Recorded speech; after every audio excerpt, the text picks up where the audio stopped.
Welcome to the 80s Rewind Show podcast 90s special. And on today's episode, I speak to one of the most distinctive voices of the 90s. Hey, I'm Jack Hughes from Wayne Chung. Hey everybody, this is Ivan from Men Without Hats. Hello everybody, this is Francis Dunnery from It Bites. Hi everyone, this is Andy from Modern Romance. Hi everyone, this is Charlene. Hi, this is Benny Seaton from Music E. Hi, I'm Nick Haywood. Hi, this is Kevin from Fiction Factory. And you're listening to the 80s Rewind Show podcast. If you enjoyed the show, please subscribe so that you never miss an episode. And now, welcome your host, the face for Radio Burgess. Enjoy the show. Hello, and welcome to this edition of the 80s Rewind Show podcast 90s special. Thanks for joining me today. Now, you know what? I've got the luckiest podcast in the world. I like lots of songs and lots of albums and lots of music, lots of musicians. And I reach out to these people and sometimes they reach back and I get to interview them on this show. Today is no exception. I speak to the wonderful Mike Edwards from Jesus Jones. Jesus Jones are probably one of the most underrated bands of the 90s. They took samples and rock and mixed it together and made amazing tracks like Right Here, Right Now, International Bright Young Thing and Info Freako. All this while against American grunge taking over the UK charts. Mike Edwards was an absolute delight to talk to, and we got to some of the history behind some of these songs and the albums that they were making at the time. I hope you enjoy it. Don't forget, for more information, just look at the notes below. There's a lot of clickable links on there, and we'll see you on the next one. The 80s Rewind Show podcast, where the past meets the present. So if we can just go back a bit, like growing up, was your house a musical house, or was your parents into music? At a crucial point, yes. In the early years, no. Although my dad had been a choir boy and has kind of maintained a love of singing and opera and stuff like that, but it wasn't kind of a major feature of the household. My mum was very into contemporary music. I mean, she bought all of the Beatles albums as they came out, Stones, Janis Joplin, Hendrix, all that kind of stuff. I got into music at the age of about 9, as kind of most people, most kids do or did or whatever. But it was kind of around about that time that my dad got an acoustic guitar, got a classical guitar, because he wanted to teach himself to play classical guitar. It kind of worked, and he kind of faded out over a couple of years. As he started fading out, I started picking up and messing around with it. And my parents got really irate with me doing this. You know, it's a very nice guitar that he had, and there's me just smashing away. And they said, listen, if you want a guitar, go and buy your own, go and get a job, do some kind of work and buy your own. So I did, and it was really that kind of instigated me playing music. I mean, I often used to listen to my parents' record collection and think, oh, I'd like to do that bit, and I'd like to do that bit, and I'd like to do that bit. And it could be anything from the drums to the singing, the guitar, whichever was most prominent on the record. But it was, I suppose, really my dad getting that guitar and then insisting I got my own that really got the ball rolling. Because I'd say within a year or so of getting that guitar, I got together with Jen, the drummer in the band, and we decided we were going to form a band. And bear in mind, that was the summer of 1977. Right. No, 78 rather. And so it all happened pretty early. And, you know, Jen is still with the band now. Fantastic. And which album or song was it that really turned your head into wanting to play the guitar, write music, become a musician? I don't know if there's any one particular one, but the first single I ever bought was Hellraiser by The Sweet. And I absolutely loved that. You know, I just loved it. It was fantastic. I was absolutely enthralled by it. And then after that, like I said, it was just more a case of kind of, I'd like to do that bit off Paperback Writer, or I'd like to do that bit off Paint It Black, or I'd like to sing like Jimi Hendrix does there, or Janis Joplin does here. It was that kind of thing more than any one particular foundational track, I'd say. That's fantastic. I mean, The Sweet, what a great band they were.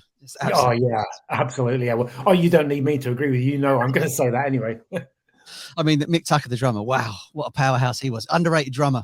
Absolutely underrated. I've never thought of that. I should go back and listen, because I still listen to Hellraiser and Ballroom Blitz and stuff like that with my kind of pre-adolescent ears. I don't really pick much out of it in that kind of analytical way. But so that's interesting. I should go back and check it out. Honestly, he's great. He's completely underrated for a 70s drummer. Because you had John Bonham and such like that. I think he gets overlooked, but the man had such skills. Yeah. He was brilliant. I think that was the thing with the Sweet. I think they were overlooked because they were kind of perceived at the time as very kind of bubblegum pop. Although it's fascinating when you listen to something like Hellraiser, they think really that was pop music in those days, because it's a nasty piece of guitar playing going on there. And I think they were a band that were very capable and very good, had a strong style of their own, but just got overlooked because of their hit singles, really. In a similar way to Slade, I think, who are another band that are absolutely magnificent. I mean, Noddy Holder's voice, it's got to be probably the greatest voice in rock music. Just astonishing. You know, there's a track off the first live album. They cover Darling Be Home Soon by John Sebastian. And it's one of many songs that's got a chord sequence in it that is exactly the same as Right Here, Right Now. So I don't know how influential that was. But at the end of that, Noddy Holder he goes up an octave and he hits the chorus an octave higher than he has done before. Oh my God, it makes the hairs on the back of your neck stand up. So anyway, another underrated band. Sorry. That's true, yeah. I mean, Noddy seems to have no end range. He could seem to sing higher and higher and higher until it explodes. Yeah, very true. He's wonderful. So you got your first band together. Were you starting to songwrite at a really young age, or were you sort of just doing covers and finding your way through? Covers initially, like everyone else, and then you start writing your own stuff, which of course was absolutely appalling. I know there are some people, and I think Jerry in the band has talked to Miles Hunt, because Jerry played in the Wonder Stuff for a short while to help them out. And I think there's one of the songs off the Wonder Stuff's first album that was, I think, maybe the first song Miles ever wrote. It was written when he was something like 16, and it's on their first album. It's a really good song. Yeah. And I'm just full of admiration, because I didn't write anything even halfway decent for the first 100 songs. I'd say it was all absolutely dire before then. So that's impressive. I see, yeah, and you get like George Michael wrote "Careless Whisper" at 16 or something. You're like, yeah. I was anything but a prodigy. I think I was always one of those people that had to work very hard to be able to achieve the things I achieved. It didn't come easy. Well, each road leads somewhere, doesn't it? Can we talk about just getting the Jesus Jones band together and how it formed originally? Yeah, well, it was a process of accumulation, really, rather than kind of one big moment. People came in, people came out. The constants really were Jen, the drummer, who, as I've said, he and I decided we were going to be in our first band in 1978. About 4 years after that, we'd already had a few permutations, and Alan, the bass player, joined. From that point, about 83, 84, something like that, that was the core of the band. And then people came in, people came out. Jerry joined the band when we moved up to London. This was 1986, 87, something like that. And then in 87, 88, I met up with this guy in a pub in North London who I could tell from his shoes he was a skateboarder. So we got talking about skateboarding, and then we decided to go out skating together. And then I said, "Oh yeah, I'm in this band, and we've just got a bit of interest from a record company. Looks like we're going to get a record deal." And we needed someone to play all the samples. And so I asked my skater friend Ian if he fancied just poking around on the keyboard and playing the samples. And that's really how it crystallized. It was not really, as I say, one big moment. It just kind of gradually came together, and ding, that was it. Fantastic. Where did the idea for the samples come into the music for you? Did you write with samples in mind, or were you writing songs and adding the samples after? I think initially, because I had more of a traditional songwriting background. Initially, I'd put the samples in as kind of ear candy, but very soon into the process, there are definitely songs on that first album on Liquidizer that are written that started with samples, so they were an integral part of the songs. I can remember clearly the night that I'd bought my first sampler.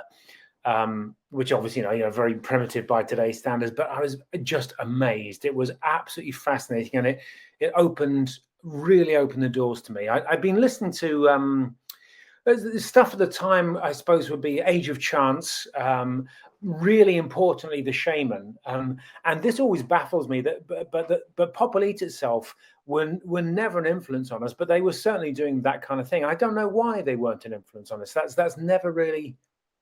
Don't know. It's a mystery to me. But so yeah, Beastie Boys, Run DMC, stuff like that, where samples are an integral part of it. When I found that I could do that and I could do it really easy, it was one of those hyperspace moments. When suddenly all the stars go like that. It was brilliant. Yeah, just an absolute eye and ear opener. And was it easy to do samples live back in the day? Then was it easy to get that stuff to work? Yes, yeah, it was, but in a primitive way. I mean, you had the Akai samplers, which were the foundation stones, really. They're the ones that everybody used. They got the job done well for the time, but they were very, very primitive. I mean, the memory was absolutely tiny, and you had to have really hard drives to back that memory up, and the hard drives themselves were really small. And it's fascinating. I mean, now what we take around the world, basically what you can do with an iPad, that was a 30-kilogram giant flight case that we had to fly around the world. I mean, now we're going to tour in America in the summer, and it's on a 12-inch screen laptop, I think. Fantastic. I didn't know if it was like the Who, where you had a big like tape to tape machine, a big. Yeah, I mean, we didn't actually start with that. I had a 4-track Porter studio, and I think that we're very early on when we started down that route.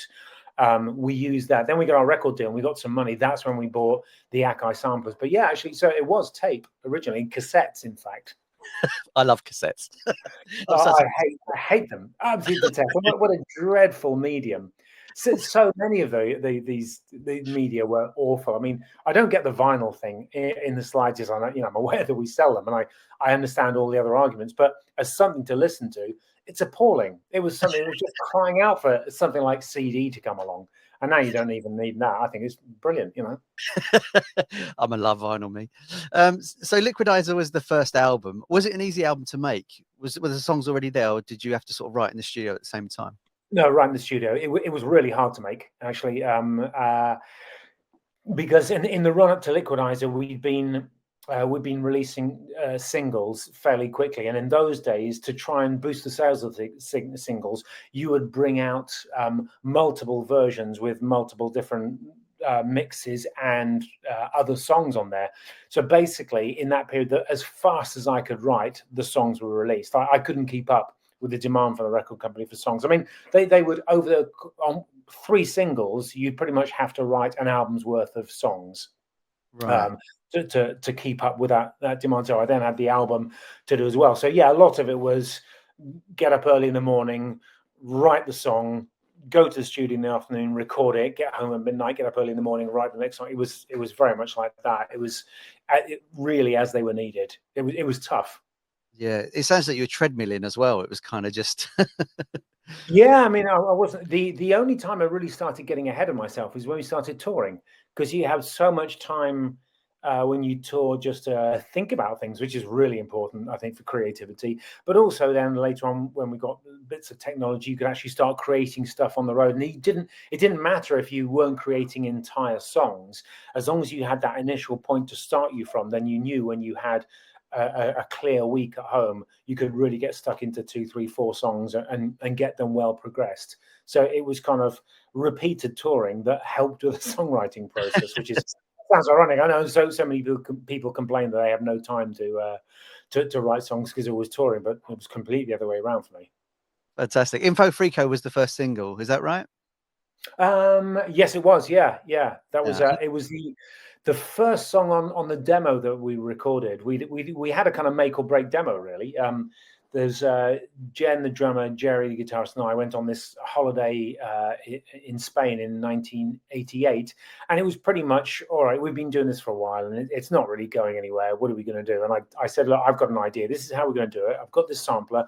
We should present it with very much me at the forefront, and just leave it all to me. I'll take care of it. And that and we'll make a demo, and we got these 3 songs that I think should be on there. So we went ahead and we did that, and it wasn't quite finished when Jen took it into took it into Food Records, who he knew as DBM management. They were a management company. They managed people like Zodiac Mind Warp and Voice of the Beehive. We were looking for a manager, and it just turned out they happened to be a record company as well, and we signed a deal with them. But yeah, the first thing they heard was Info Freako, and that's the first thing that most people heard from us was Info Freako. What surprised me was I was reading online that Bruno Brooks really championed that song, and he's the last person. Right. Yeah, absolutely. It surprised me at the time as well. And I was, even then, everyone was going, "What the hell is this about? Why is this guy doing drive time Radio 1? Why is he getting behind something that otherwise you'd expect to hear at kind of 9 or 10 at night, if you were lucky on Radio 1?" I don't know. I didn't question it. But it struck me that maybe, he was fair play to him. I suppose maybe he had his ear to the ground. We were starting to get some press. It did look like, people were talking us up a lot. And maybe he just wanted to get ahead of things and kind of thought, yeah, that's the kind of thing I want to ally myself to. It could be that he just really liked the song and wanted it on his shows. But it was a surprise, yeah. That was one that we're very happy with. It makes you wonder. I was thinking about it the other day that people in America won't know this, but Ken Bruce obviously has left BBC Radio 2 because he wanted to do his sort of own playlist. And the BBC insisted that he play certain records. I wonder if it was the same back then. And this was Bruno's sort of, actually, I really like this song and I want to play it. If he sort of broke the format and got in trouble a little bit, I wonder. Yeah, I wonder. Because it was very, even then, DJs didn't have a say. I think it could be that we were right towards the end of his show and he's kind of played all the songs in his playlist and maybe he's kind of talked for 2.5 minutes less than he normally did so he could squeeze our song in. I don't really know. Or it could be that, whoever was in charge of the playlist, the program director or something, suggested he do it. I really don't know, but I don't think it was very different then. I do think that it was DJs played the playlist and without really any kind of deviation from it. Yeah, it's true. I'll ask him one day. I'll interview him, and if I find it, I'll promise I'll come back to you. Yeah, that'd be good to know. So at this point, we're up to Day Out, the second album. Was that an easier album to write because you've been writing on the road and writing songs, or did that take a long time again? Was there more pressure to write hits on this one? Did they sort of say, look, you got to get a bit more commercial, you got to get more radio friendly? Was it? Yeah, it's the confounding factor is that it's not like kind of we did one then stopped and did the other. It was just constantly going. I was constantly writing songs, and there were some things from the past that we'd bring back up and redo. We'd already, a lot. I think Doubt came out at the start of '91, and quite a few of the songs for that were written at the end of, say, 1989. So some of them were already over a year old, as far as we were concerned. But yeah, certainly something like International Bright Young Thing, its working title was Hit, because that's what I wanted it to be. It was very important to us. At that point, we'd had 3 songs that were just outside the top 40, only just. And it was really frustrating, really irritating that we were almost there, almost had our foot in the door, but didn't quite have it. So the record company didn't need to put any pressure on me. It was me thinking, I'm fed up with almost being there. I want to write something that does get there. Obviously, the record company were all in favor of that. But there was no kind of, you need to sit and write down a hit now. It was entirely my initiative, is my impetus. But yeah, so basically kind of the Doubt was being written as Liquidizer was being released and toured. And I don't remember Doubt being anything like as difficult as Liquidizer. That did seem a lot easier to do. But I don't think it's as good an album as the ones either side of it. It doesn't, to me, it doesn't sound as good. The remix versions of the hits are what made them hits. And I think they are better versions than I would have been able to do myself. But at the time, I was going to think it's not really the version that I wanted. So yeah, it's a funny album, and there's for me at least, there's some of it. There's very little of it I really like, actually, I have to say. Right Here, Right Now, I've always loved. Always thought it was a great track.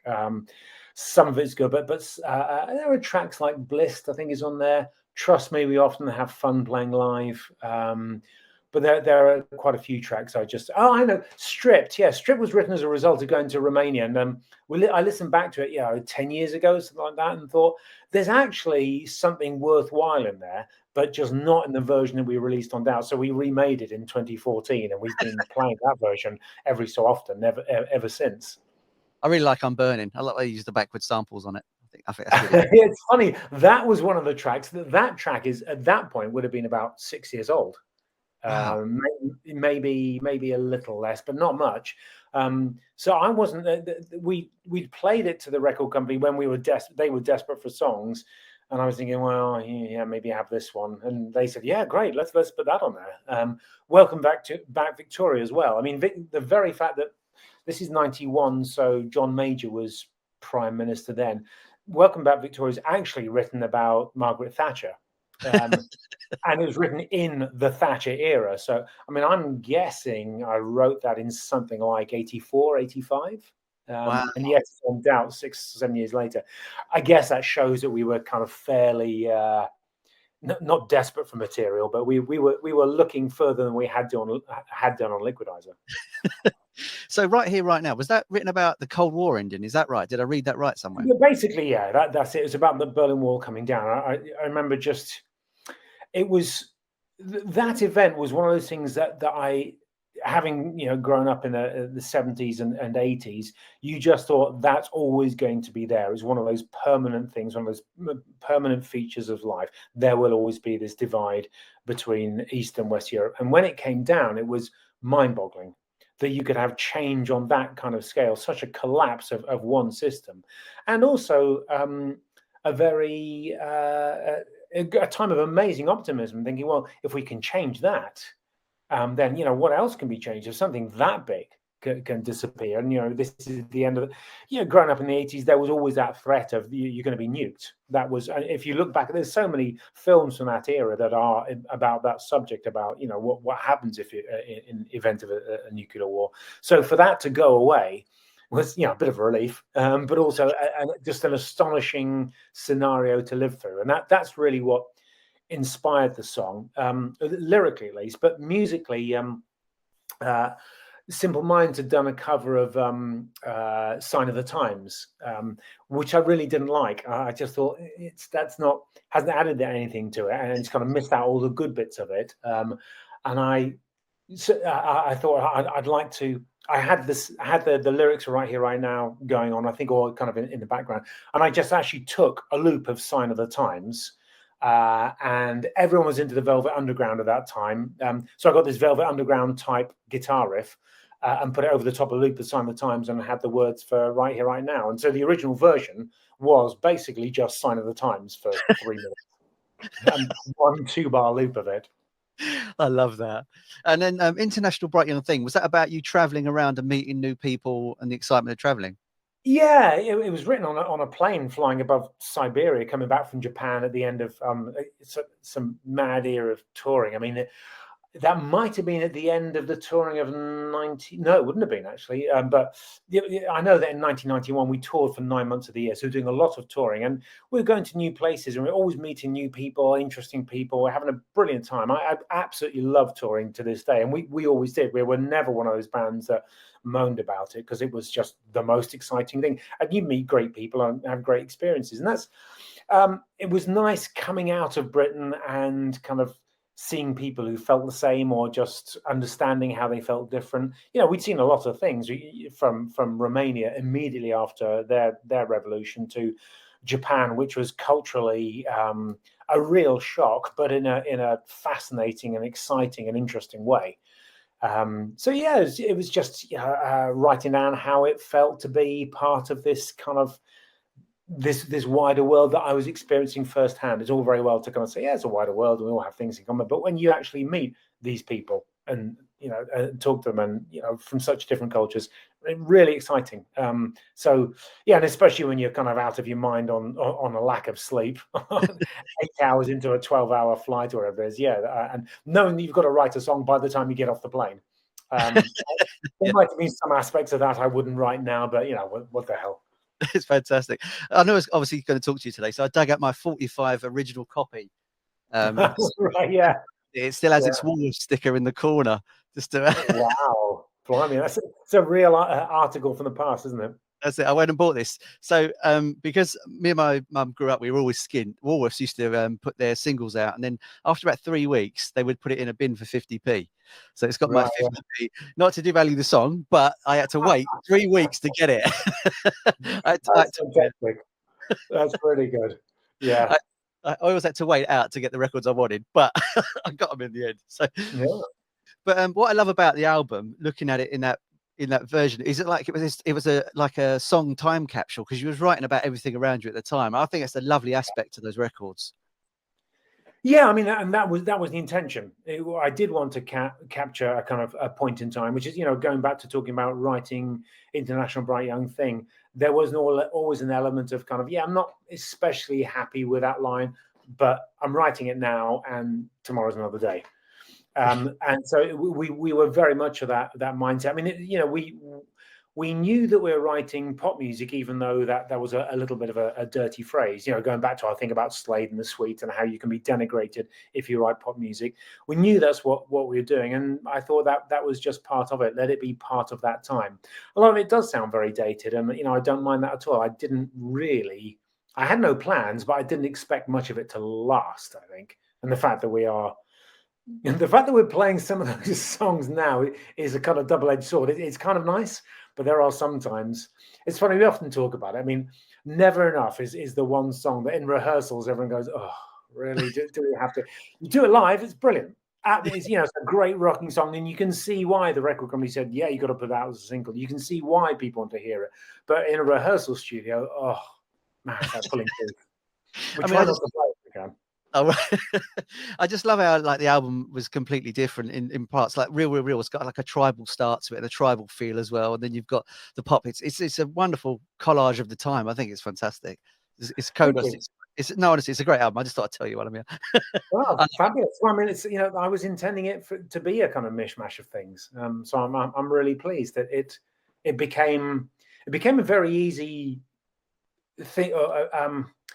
The approach became very straightforward, it was quite nice kind of thinking, well, here's some mysterious Bulgarian voices. Why not put that with AC/DC? Whereas, kind of 3, 4, 5 years earlier, I wouldn't have thought of it for a moment, but it just kind of opened up a new way of working, which was, which I'm really pleased about. And I think, kind of coincided with a lot of people taking that approach. And now I think it's a standard approach, which is great. Yeah.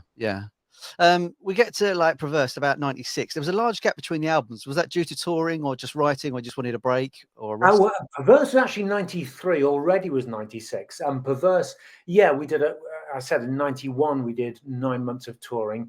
92, things slowed down a bit, and I was recording and writing Perverse, and then you had the usual record company thing. I think we finished Perverse in something like June, July, August, something like that. And the record company said, we're going to put it out in January. So we had a 6-month wait just for a more kind of beneficial release time.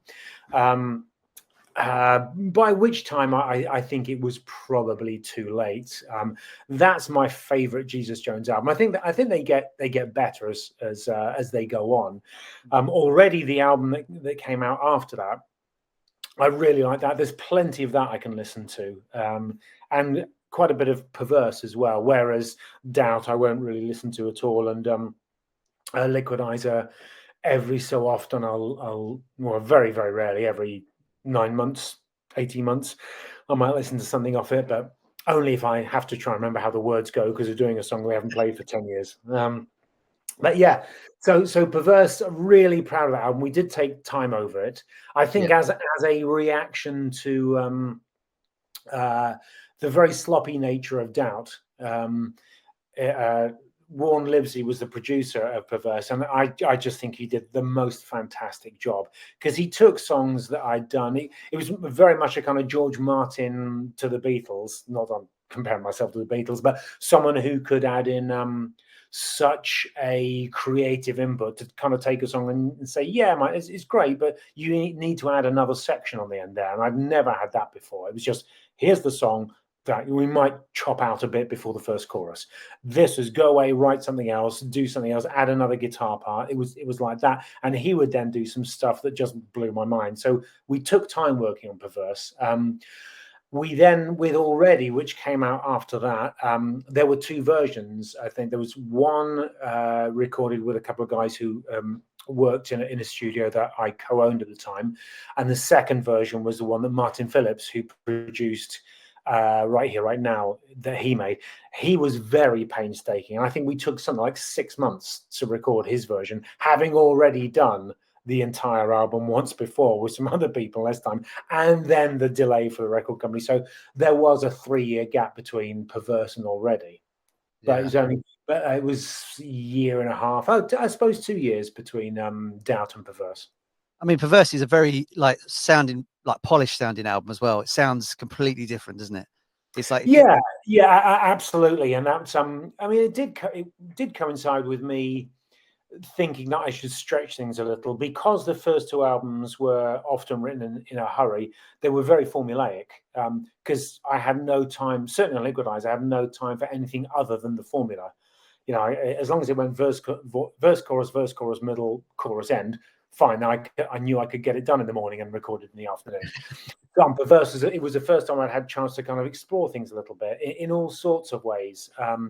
And yeah, Warren was very good at adding that kind of that sheen, that polished thing in ways, in some ways now that sound very dated, very of their time, kind of late 80s, early 90s, but in some ways that I still think are just fabulous in creating great pieces of music, I think. Yeah, it's great. It's polished, but it's sort of darker and rockier, and that's the bit that drew me in. Like, it's like, oh, that's the bit that really sort of grabbed me. Like, this isn't the Jesus Jones that I know and love. This is a new band that scares me a bit, and I like it.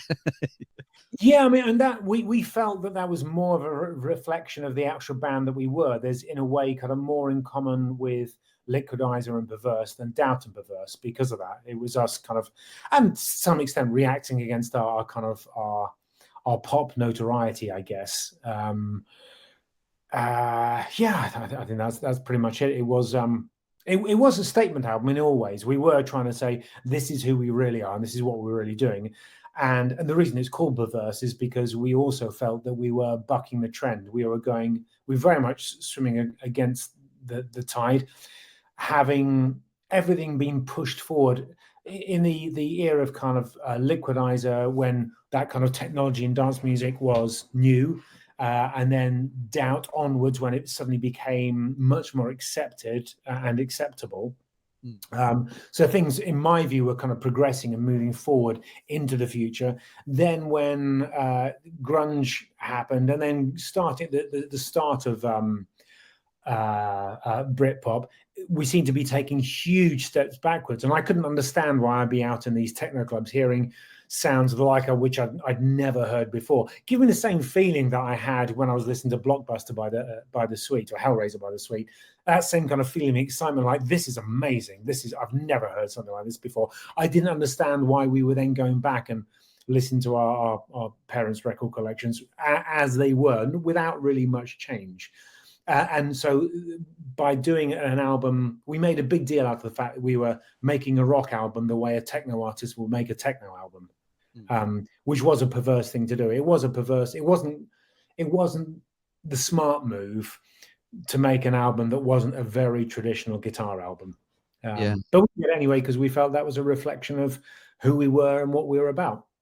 What I did the other day for fun was I played 9 Inch Nails' Downward Spiral album and then Perverse next to each other, and I was sort of going, it could be like a father and son kind of relationship.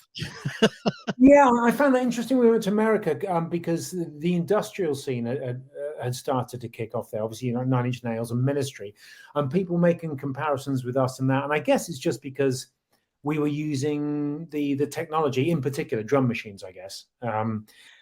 Whereas, I felt there was a big difference between what we did and the industrial stuff. The industrial stuff didn't really have a groove. It wasn't based in dance music. It's not to denigrate it in any way, but it sounded different. It came from a different place. But yeah, I've kind of it's quite nice when people make that comparison.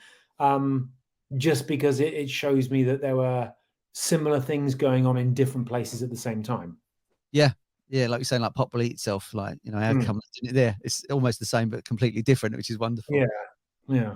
Last year you brought out some new singles, Wire the Windburn and Where Are All the Dreams. Is there a hint of a new album on the way? Is that why he's releasing singles? I'm not sure about an album, because these days, you know, it takes a long time to make an album, because we do it in a DIY way, not because we're cheapskates, but actually it's very easy to do that now. The technology has got so good that I can do it all in the room I'm talking to you from now. And when I say I can do it all, I'm getting files emailed over from our bass player in Chicago. Jen, our drummer, now has this electronic drum kit, and he just plays into his computer and then sends me a tiny little file, and that's it. You know, I can then give him John Bonham sound if that's what he wants, or someone else's sound if that's what he wants. So I can tie it all in here, I guess is what I'm saying. But no, doing it that way, and also writing, just finding the time. Find the time to write. No, it's not really that. It's actually finding inspiration. You know, I've been writing songs now since my early teens, and kind of late 50s now. So it gets harder. It gets harder to write. I think it gets harder to listen to music in the same way that I did before. I still find a lot of music really inspiring, but not as much as I did. I don't feel kind of part of a scene. I don't feel involved in a scene in any way. So it's harder to write. It's lengthier to record. And as a result, I don't think an album, I think we might accrue an album's worth of songs over the next 5 years is probably the best answer to your question. Okay. Are you still, in your mind, an environmental songwriter now? Or do you write differently? Like we were saying, obviously that was very about the surroundings. Do you feel the same? You write the same way now, or do you sort of write not to order, but in a sort of non-personal way? I try and steer clear of the kind of the socio-political commentary, which I did a lot of before, partly because I did a lot of it before, but partly because it doesn't, unless you can tie it into an emotion, I don't think it's all that engaging. I still struggle with writing lyrics. I never set out to be a lyric writer or a singer for that matter. I find it very difficult. I don't think I do it very well very often. There are sometimes I can do a good job of it, but I think it's more by accident than by design. And I do think when I write words by design, they're generally something I'm not all that pleased with. So I tend to write just if I've got something to write about or I want to write, then I do it. That's how it's done now. Again, in complete contrast to Liquidizer, which is you will have a song by the end of today. that's all there was. Whereas now, yeah. So that's why again an album would take so long to do, because I'd be waiting to find something to write about that I wanted to write about. Yeah. That's fair enough. If people want to find out about yourself and Jesus Jones, where's the best place to find information about the band and the tours and the albums? And JesusJones.com. I guess we're on Twitter. We're on all of the socials and the usual places that people would want to find out. It's always pretty obvious. Ian, the keyboard player from the band, does a great job, and he's got a team of other people helping him spread the word left, right, and centre. So we're very easy to get hold of if you want to find out. Fantastic. And I'll put links in the bottom. Thanks for chatting today, Mike. It's been an absolute pleasure, mate. It's a pleasure to speak to you as well. I hope you enjoyed this episode as much as I did making it. Please like and subscribe and share the show. And in a minute, there'll be a suggestion for another video. Please give it a click because it helps get the show far and wide. I hope you enjoyed it. Thank you so much. Like and subscribe. See you on the next one.